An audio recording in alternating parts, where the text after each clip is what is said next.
여러분, 이거 아세요? 이스라엘과 주변국의 갈등이 최고조에 이를 때마다 인터넷과 SNS를 통해 자주 등장하는 한 단어가 있습니다. 그것은 일명 삼손 옵션이라 불리는 베일 속에 감춰진 이스라엘의 핵무기 전략이죠. 지금의 팔레스타인에 해당하는 지역인 블레셋의 한 신전에서 사로잡힌 채 치욕을 당하다 자신이 묶여있던 기둥을 무너뜨려 수천 명의 블레셋인들과 함께 죽음을 맞이한 옛 이스라엘의 영웅 삼손의 이름에서 따온 것으로 알려진 이 핵무기 전략은 주변 국가의 전쟁으로 인해 이스라엘의 존립 자체가 위협받는 절체절명의 순간 보유하고 있는 모든 핵무기를 동원해 적국과 공멸한다는 일종의 물귀신 전략입니다. 그러나 이와 관련된 그 어떠한 공식 문건이나 공개된 자료가 존재하지 않기에 삼손 옵션은 호사가들 사이에서 떠도는 음모론으로 치부되기도 하죠. 그러나 이스라엘의 역사를 되짚어보면 삼손 옵션은 단순한 뜬소문 이상의 무게를 가지고 있습니다.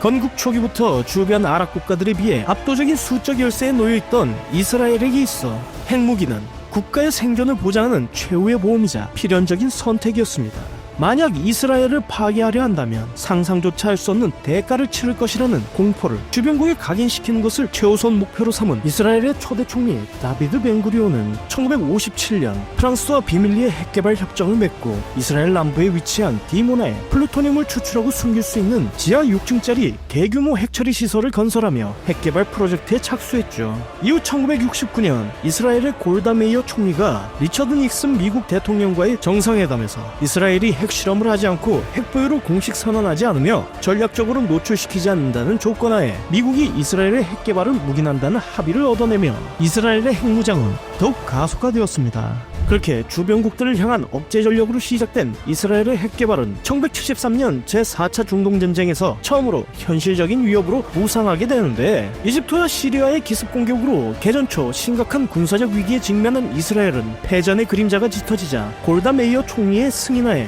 13기의 핵폭탄을 미사일과 항공기에 탑재한 후 미국을 향해 만약 즉각적인 군사 제한이 없다면 우리는 매우 심각한 결론을 내릴 수밖에 없다는 메시지를 전달했고 이는 사실상 주변 국가의 공멸을 암시하는 핵위협이었기에 결국 압박을 느낀 닉슨 행정부는 즉시 대규모 군수물자 공수작전인 니켈그레스 작전을 개시해 이스라엘을 지원했다고 알려져 있죠. 그렇게 이 사건은 이스라엘의 핵무기가 단순한 방어용 억제력을 넘어 외교적 목적을 달성하는 위험용 카드로 사용될 수 있음을 보여준 첫 사례가 되었는데 이후 오랫동안 쉬쉬하며 다루어지던 이스라엘의 핵보유 논란은 1986년 디모나 핵연구소 기술자였던 모르데차이 바누누가 영국 언론을 통해 내부 자료를 폭로하며 그 실체가 드러나게 되었고 이후 1991년 퓰리처상을 수상한 미국의 저널리스트 세이무어 허쉬가 발표한 삼손 옵션 이스라엘의 핵무기와 미국의 외교정책이라는 책을 통해 세상에 처음으로 삼손 옵션이란 말이 알려지게 되었습니다. 하지만 이스라엘은 여전히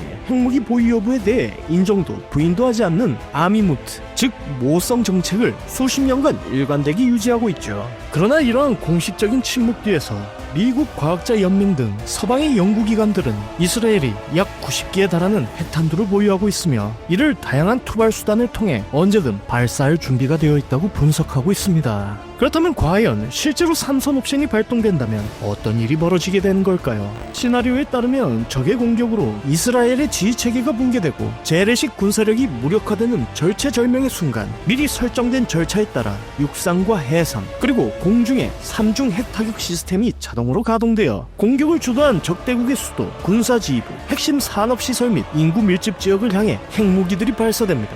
그렇게 목표가 된 국가들은 사실상 지도에서 소멸하게 되고 수천만 명의 인명피해와 함께 그들이 지켜온 문명 역시 이스라엘과 함께 잿더미로 변하게 되죠.